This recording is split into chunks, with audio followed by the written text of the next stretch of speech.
તારીખ અહીંયા જોઈએ છે એમાં 8મો દાખલો સ્વાધ્યાય 1.3 નો પહોંચ્યા હતા।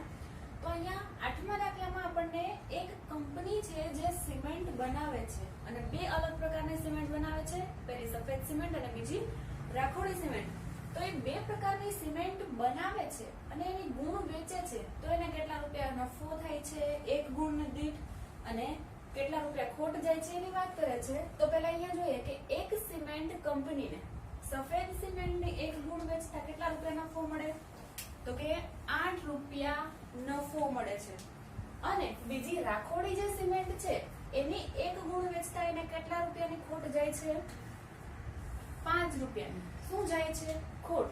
હવે બે જ વસ્તુ યાદ રાખવાની છે, સફેદ સિમેન્ટ વેચે છે ત્યારે એક ગુણે આપણને 8 રૂપિયાનો નફો થાય છે, બરાબર। આ કંપની સિમેન્ટની આપણી છે એવું વિચારવાનું। તો હું જો એક ગુણ વેચું છું સફેદ સિમેન્ટ તો મને એક ગુણે 8 રૂપિયાનો નફો થાય અને હું રાખોડી સિમેન્ટ વેચું છું તો મને 5 રૂપિયાની ખોટ જાય છે એક ગુણે, બરાબર। તો હવે એમાં બે કિસ્સા અલગ અલગ આપ્યા છે। તો પહેલા કિસ્સામાં આપણને શું કીધું છે કે કંપનીએ એક મહિનામાં કેટલી ગુણ છે, સફેદ ગુણ કેટલી વેચી એને 3000 ગુણ, બરાબર। સફેદ સિમેન્ટની 3000 ગુણ વેચે છે અને 5000 ગુણ છે એ રાખોડી સિમેન્ટની વેચે છે। 3000 ગુણ સફેદ સિમેન્ટ અને 5000 ગુણ રાખોડી સિમેન્ટની, તો ઈ કંપનીને કેટલો નફો થશે અથવા તો કેટલી ખોટ જશે એ મારે જોવાનું છે। હવે આપણે ડાયરેક્ટ સીધું વિચારીએ તો આપણને જો અહીંયા 3000 ગુણ સફેદ સિમેન્ટની વેચી અને 5000 ગુણ રાખોડી સિમેન્ટની વેચી તો આપણને સીધો એવો જ વિચાર આવે કે જે ગુણ વધારે હશે ઈ જ વધારે થતો હશે। પણ આપણે ધ્યાનમાં નથી લીધું શું, તો કે કેટલા રૂપિયાનો નફો થાય છે અને કેટલા રૂપિયાની ખોટ જાય છે।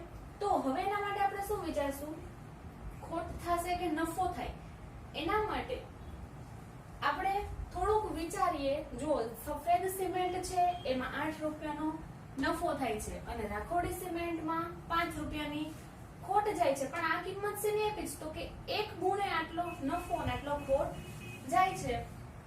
તો હવે ખોટ જાય કે નફો એ જોવા માટે મારે શું કરવું પડે, તો કે જેટલો નફો થયો હોય સામે એટલી જ ખોટ જાય તો બે બરાબર થઈ જાય, તો નફો ગયો કે ખોટ થી ગણાય નહીં।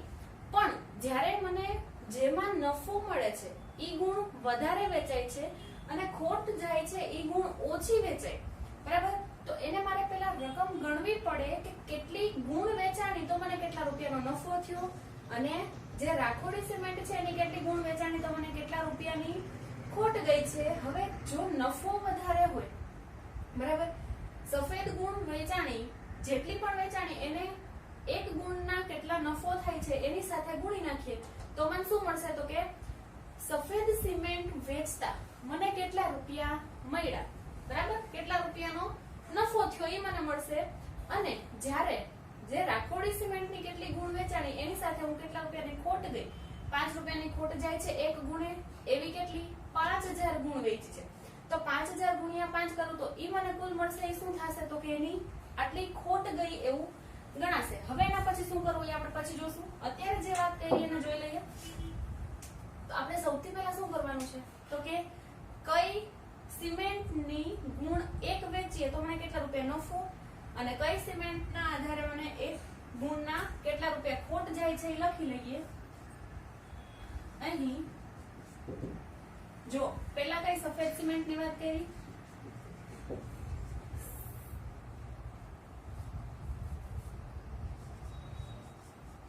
એક ગુણે સફેદ સિમેન્ટ થી થતો નફો કેટલા રૂપિયા નફો થાય છે એક ગુણે, તો કે 8 રૂપિયા 8 એક ગુણના આટલા રૂપિયા નફો થાય છે કેમાં, સફેદ સિમેન્ટમાં, અને એક ગુણે બીજી કેવી છે, તો કે રાખોડી સિમેન્ટ થી થતી ખોટ। તો રાખોડી કલરની સિમેન્ટની જ્યારે એક ગુણ વેચે છે ત્યારે કેટલા રૂપિયાની ખોટ જાય છે, રૂપિયા 5, બરાબર। હવે મને બે અલગ અલગ કલરની જે સિમેન્ટ છે એની એક ગુણનો કેટલો નફો છે અને એક ગુણે કેટલી ખોટ જાય મેં લખી નાખ્યું, પણ હવે જે પહેલો કિસ્સો આપણને કીધો છો કે એમ પહેલા કિસ્સામાં શું કીધું છે કે કંપનીએ એક મહિનામાં 3000 ગુણ સફેદ સિમેન્ટની અને 5000 ગુણ રાખોડી સિમેન્ટની વેચી છે. એક મહિનાની વાત કરે છે તો એક મહિનામાં સફેદ સિમેન્ટ છે એની 3000 ગુણ અને રાખોડી સિમેન્ટની 5000 ગુણ વેચે છે. તો નફો થાય કે ખોટ એ જોવા માટે મારે શું કરવું પડે? પેલા બેની કુલ સંખ્યા લખીશ. હવે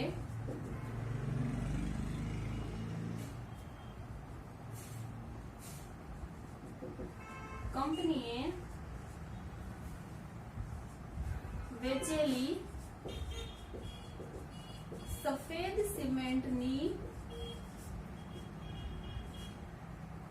સિમેન્ટની કેટલી ગુણ વેચી?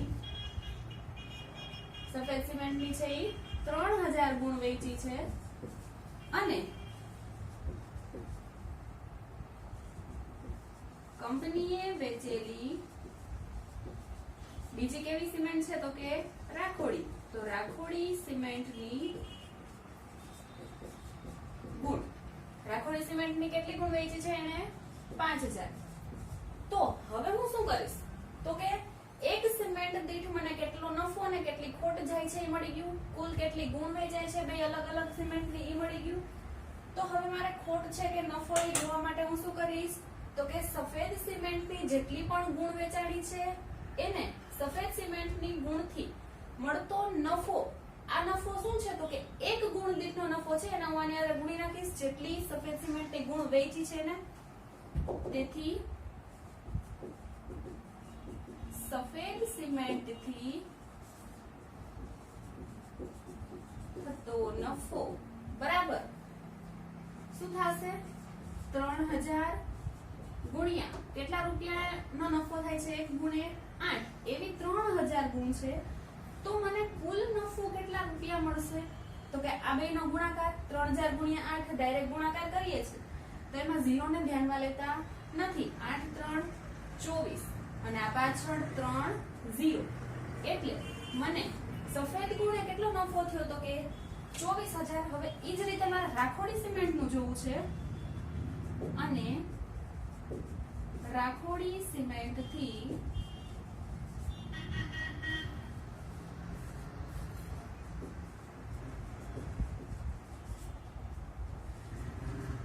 થતી ખોટ. રાખોડી સિમેન્ટની કેટલી ગુણ વેચી છે?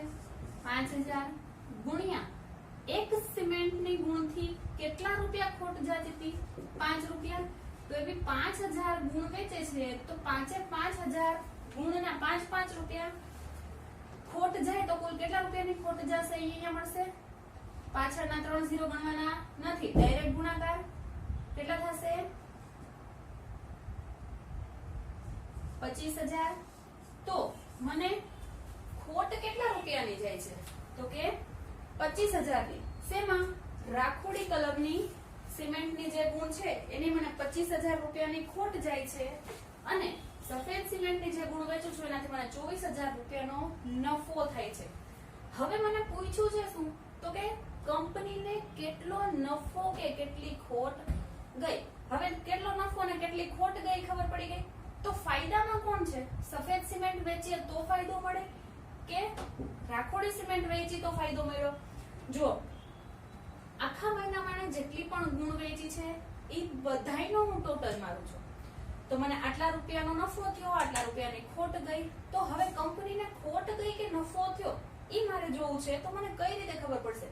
તો નફો એટલે કે મારી પાસે કેટલા આવ્યા હતા? 24000 રૂપિયા વધારાના આવ્યા હતા અને ખોટ ગઈ એનો મતલબ શું કે મારી પાસેથી રૂપિયા છે જતા રહ્યા. બરાબર? મારે બીજાને આપવા પડ્યા. તો મારી પાસે આવ્યા છે કેટલા? 24000. એમાંથી મારે આપવા કેટલા પડ્યા? 25000. તો 1000 રૂપિયા મારા વધારાના દેવા પડ્યા ને, કારણ કે હતા મારી પાસે 24000 પણ મારા દેવાના કેટલા થયા? 25000. બરાબર? તો 1000 રૂપિયા મારે મારી પાસેથી કાઢીને આપવો પડે એટલે ઈ ખોટ થાય કે નફો થાય? જો નફો ક્યારે થાય તો કે કોઈ પાસેથી મને પૈસા મળ્યા હોય અને મારી પાસે રહી તો, પણ મારે શું કરવું પડ્યું? 1000 રૂપિયા વધારાના બીજાને આપવા પડ્યા તો એ મારી પાસેથી તો જતા રહ્યા તો એ મને શું થયું? ખોટ થઈ કહેવાય. તેથી કંપનીને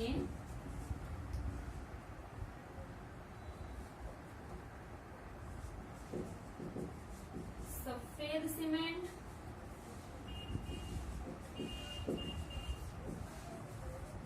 અને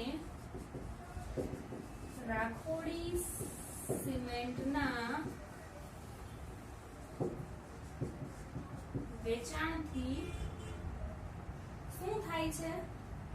ખોટ જાય છે.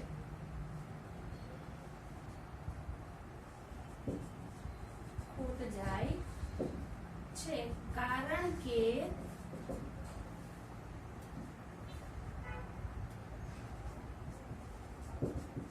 રાખોડી સિમેન્ટ થી ખોટ બરાબર કેટલા રૂપિયા છે? 25,000 અને સફેદ સિમેન્ટ થી નફો બરાબર રૂપિયા 24,000. તો મને ખોટ ગઈ પણ ખોટ કેટલાની? તો ખોટ બરાબર શું થશે? 25,000 માઈનસ 24,000 એટલે કેટલા રૂપિયાની ખોટ ગઈ? એને રૂપિયા 1,000 ની. બરાબર. મારો ફાઇનલ જવાબ શું થશે? તો કે કંપનીને રૂપિયા 1,000 ની ખોટ જાય. બરાબર. આ મારો પહેલો પોર્શન આખો પૂરો. પહેલી જે રકમ એ હતી. હવે બીજો ભાગ જોઈએ તો બીજામાં એને શું કીધું છે?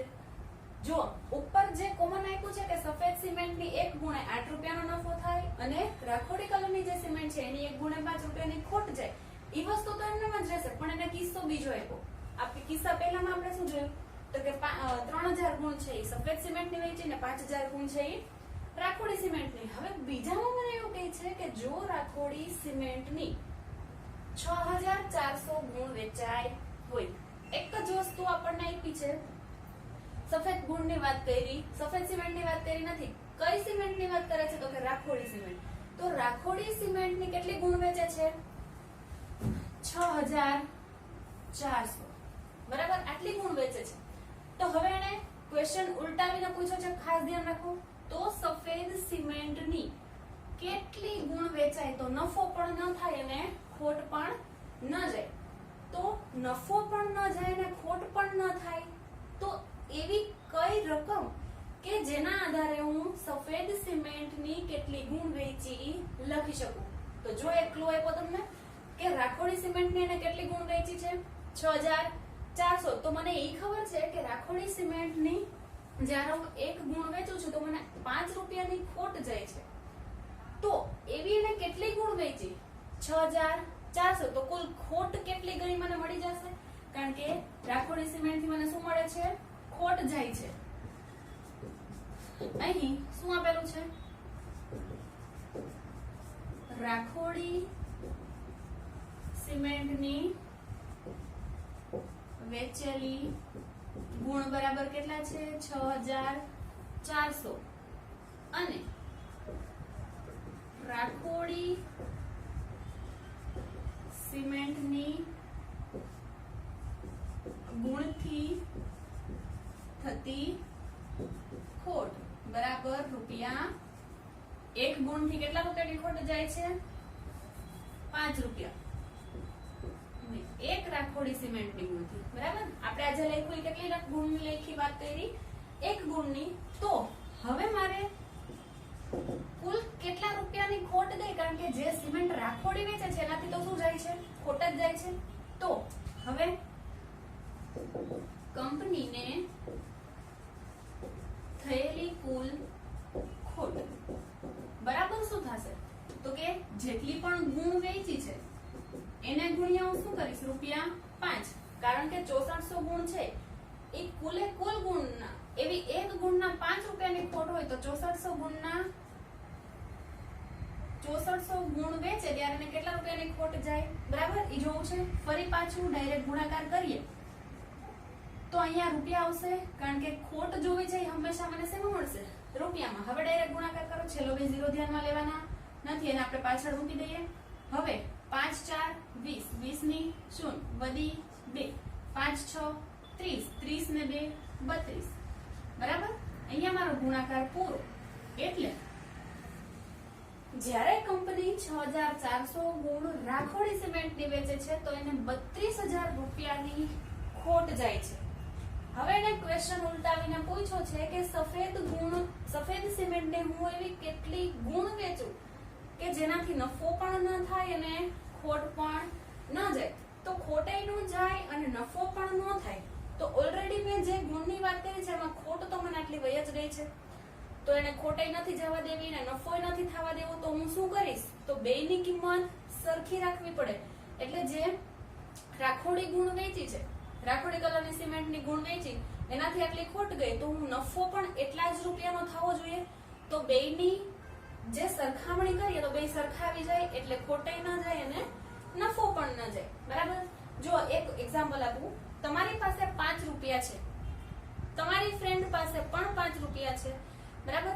તો હવે તમારી પાસે જે 5 રૂપિયા છે એમાંથી તમારી ફ્રેન્ડના 5 રૂપિયા તમે લઈ લો તો તમારી પાસે શું થયું? 5 રૂપિયાનો વધારો થયો.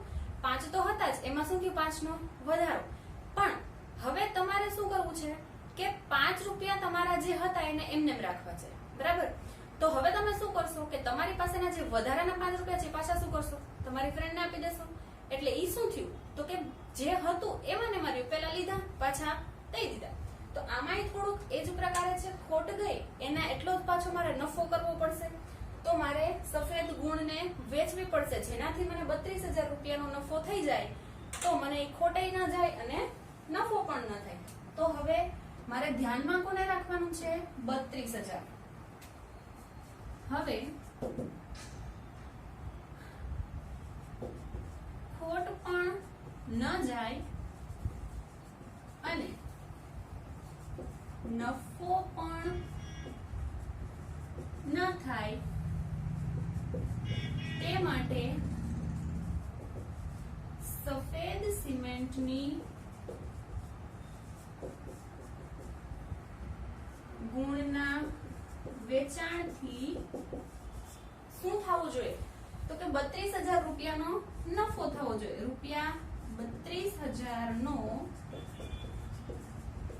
નફો થવો જોઈએ. તો 32000 રૂપિયાનો નફો મારે કરવો છે. તો હવે મારે ઈ શોધવાનું છે કે સફેદ સિમેન્ટની હું ગુણ કેટલી ગુણ વેચીશ. બરાબર? તો હવે સફેદ સિમેન્ટની ગુણ વેચવી છે તો પાછું યાદ કરો, સફેદ સિમેન્ટને રિલેટેડ કંઈક આપ્યું તો આપણને કે સફેદ સિમેન્ટની ગુણથી કેટલા રૂપિયાનો નફો થાય છે? 1 ગુણ્યા 8 રૂપિયાનો. તો કુલ આટલા રૂપિયા મારે કમાવવા છે સફેદ સિમેન્ટ વેચીને.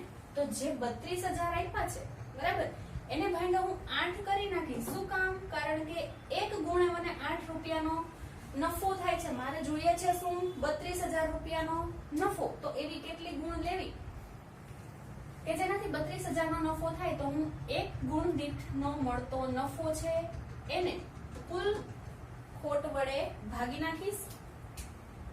અહીં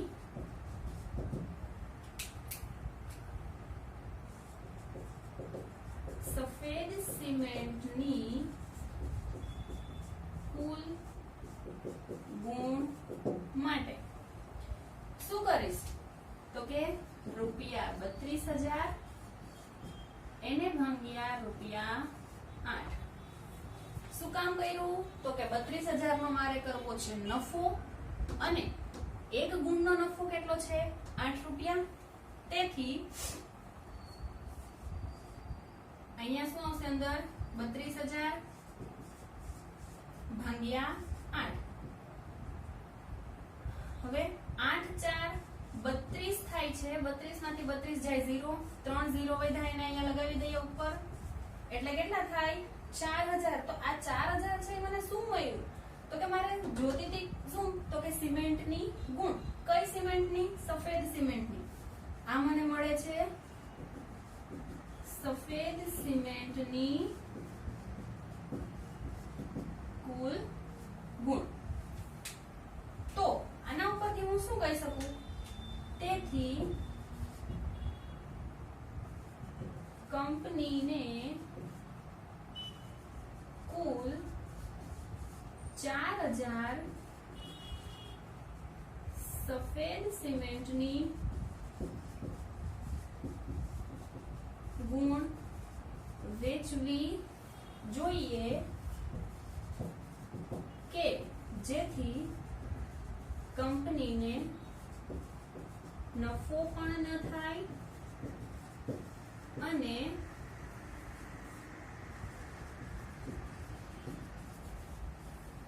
ખોટ પણ ન જાય. બરાબર? આખો દાખલો છે તમને મોટો દેખાશે પણ થોડુંક લોજિક લગાવશો એટલે સમજાઈ જશે. આખા દાખલામાં કાંઈ જ નથી.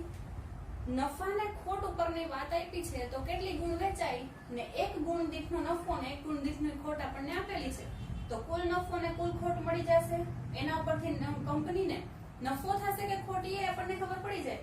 કારણ કે નફો એટલે શું તો કે મારી પાસે આવ્યા અને ખોટ એટલે શું તો કે મારી પાસેથી એ પૈસા જતા રહે. તો 24,000 આવ્યા ને 25,000 ગયા તો મારે 24,000 તો હતા તો ઈ પૂરેપૂરા આપી દઉં તો હું ખાલી થઈ જાઉં. પણ મારે વધારાના 1,000 ઉપરથી આપવા પડ્યા એટલે મારા ખીચામાંથી મારે કાઢવા પડ્યા તો એ શું થયું? ખોટ થઈ ગણાય. બરાબર? બીજામાં આપ્યું છે બેની કમ્પેરિઝન કરવાની છે. કમ્પેરિઝનના આધારે તમે ભાગાકાર કરો એટલે કુલ ગુણ તમને કેટલી વેચવી એ ખબર પડી જાય.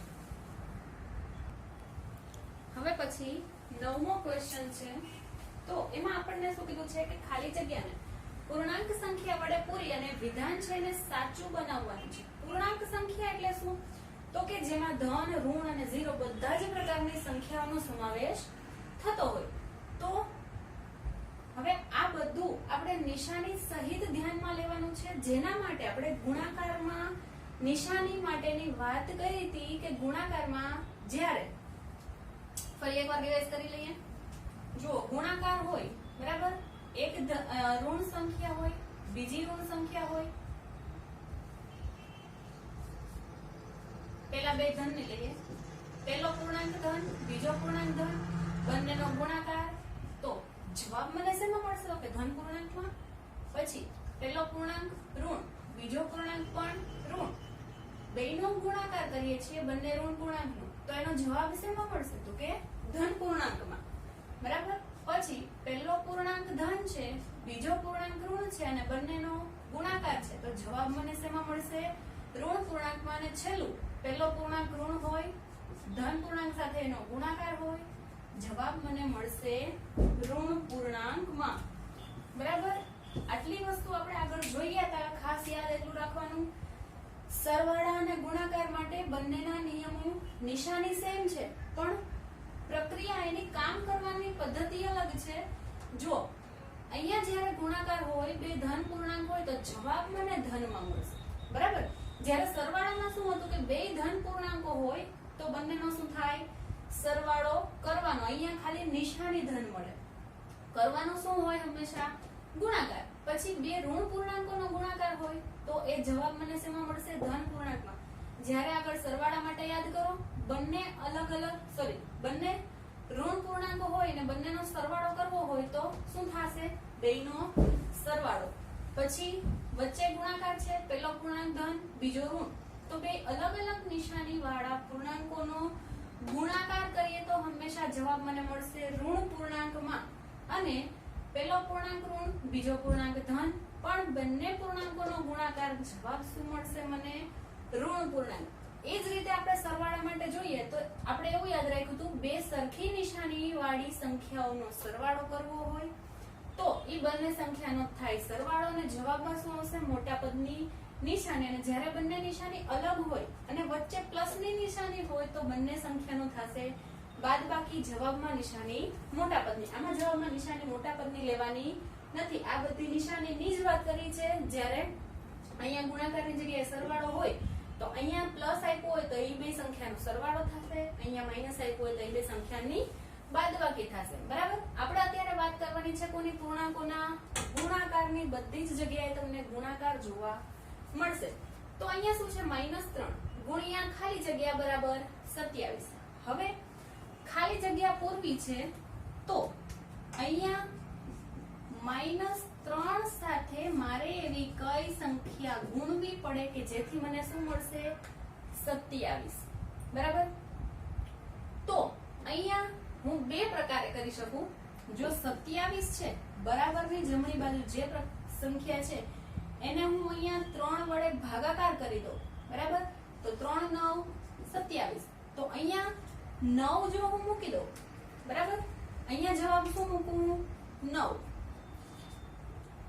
પણ હજી ક્યાંક ભૂલ આવે છે એવું મને દેખાય છે, કારણ કે અહીંયા જે -3 હતા એના બદલે મેં ગણતરીમાં શું લીધું? ખાલી 3. તો અહીંયા -1 છે પણ જવાબમાં મને પ્લસ આપ્યા છે, બરાબર? જવાબ શેમાં મળ્યો છે? ધન પૂર્ણાંકમાં એક પૂર્ણાંક ઋણ છે, તો બીજો પૂર્ણાંક કેવો હોવો જોઈએ કે જેથી જવાબ મને મળશે ધન પૂર્ણાંકમાં.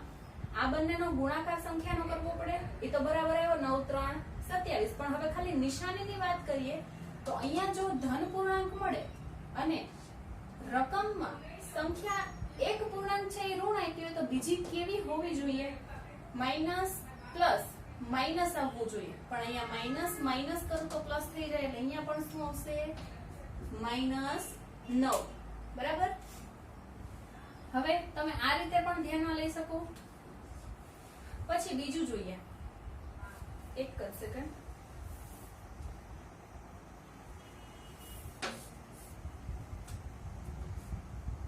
અહીંયા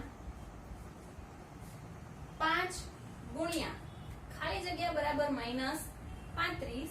તો અહીંયા જે 5 છે અહીંયા મારે લાવવા છે 35. તો હવે 5 ને હું કેટલા વડે ગુણીશ તો 35 આવશે? 5 7 35 ખબર છે, પણ અહીંયા માઇનસ છે. જવાબ મારે જોઈએ છે ઋણ પૂર્ણાંકમાં, બરાબર?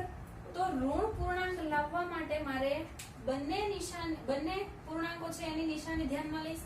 અહીંયા તો પ્લસ જ આપી છે તો એ પ્લસ જ રહેશે, એમાં કઈ ફેરફાર થાય નહીં. ફેરફાર શેમાં થાય? મારે જે ગોતવાનું છે એમાં. તો 5 7 35 થઈ ગયા. હવે 5 નામ નામ રહેવાય દે તો ચેન્જ શેમાં આવશે નિશાનીમાં? તો કે આપણે જે સંખ્યાનો જે જવાબમાં મૂકી છે એમાં પ્લસ. અહીંયા શું મૂકું તો અહીં માઇનસ આવે, પ્લસ માઇનસ માઇનસ થાય તો અહીંયા કેટલા આવશે? -7. બરાબર? અથવા આપણે ઉપર જોયું એ પ્રમાણે જોઈએ તો અહીંયા 35 છે ભાગ્યા 5 કરીએ, કારણ કે રકમ આપેલું છે. તો અહીંયા શું થશે? 5 7 35. બરાબર? હવે એવી રીતે જોઈએ ત્રીજી, તો ખાલી જગ્યા ગુણ્યા -8 બરાબર -56. ખાલી જગ્યા ગુણ્યા -8 બરાબર -56. હવે જો અહીંયા બે માઇનસ માઇનસ છે, એનો મતલબ કે એક માઇનસ હોય ને એક પ્લસ હોય તો જ મને જવાબમાં શું મળશે? માઇનસ. તો હવે અહીંયા જે આવશે એ કેવી સંખ્યા આવશે? તો કે ધન પૂર્ણાંક. તો હવે 8 ને હું કેટલા વડે ગુણું તો 56 આવશે? તો કે 8 7 56. બરાબર? તો હવે આને ધન રાખવું અને ઋણ રાખવું, પ્લસ માઇનસ માઇનસ. જુઓ અહીંયા, બરાબર? તો આનો જવાબ મને કેટલો મળ્યો? 7. અથવા તમે એને ભાગાકારની રીતથી જોઈ શકો. 56 ભાગ્યા 8 જે રકમ આપ્યું હોય એના વડે ભાગાકાર કરવાનો. તો અહીંયા શું થશે? 8 7 56. શેષ કેટલી વધી? 0. એટલે મને જવાબ કેટલો મળશે? 7. પછી જોઈએ આ સ્વાધ્યાયનો છેલ્લો દાખલો, છેલ્લી ખાલી જગ્યા ગુણ્યા -12 બરાબર 132.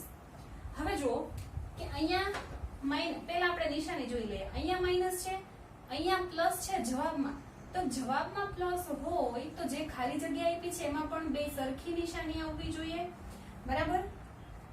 તો અહીંયા ખાલી જગ્યા ગુણ્યા -12 બરાબર 132 છે. તો અહીંયા નિશાની માઇનસ ની જ આવવી જોઈએ, જેથી માઇનસ માઇનસ જવાબ કેવા મળે? પ્લસ. હવે મને એ ખબર છે કે 12 ગુણ્યા હું 10 સુધી જાઉં, 12 ગુણ્યા 10 કરું તો 120 આવે. તો અહીંયા જવાબ મારે ગુણાકાર કેટલો જોઈએ છે? 132, જે 12 ગુણ્યા 10 થી મોટો, એટલે કે 12 ના ઘડિયામાં આવશે નહીં. તો હવે મોટી સંખ્યા છે તો મને ખ્યાલ નહીં આવે, તો હું શું કરીશ? ભાગાકાર કરું. 132 ભાગ્યા 12 જે રકમમાં આપ્યું છે તો 12 1 12. 3 માંથી 2 જાય તો 1, 1 માંથી 1 જાય 0, ઉપરથી ઉતાર્યા 2. ફરી પાછું 12 1 12. તો જવાબ મને કેટલો મળ્યો? 11. તો ખાલી જગ્યા છે એમાં શું મળશે? 11. પણ કેવા? માઇનસ. જો 11 ગુણ્યા તમે 12 કરશો એટલે તમને ગુણાકાર કેટલો મળશે? 132. પણ એ ગુણાકાર મારે જોઈએ છે ધન પૂર્ણાંકમાં. તો તો અહીંયા માઇનસ છે તો અહીંયા પણ હું માઇનસ લાવીશ તો જ મને અહીંયા ધન પૂર્ણાંક મળે. બરાબર. અહીંયા આપણું સ્વાધ્યાય 1.3 છે એ કમ્પ્લીટ થાય છે અને આની પછીનું જે સ્વાધ્યાય છે એ આપણે નેક્સ્ટ લેક્ચરમાં જોશું.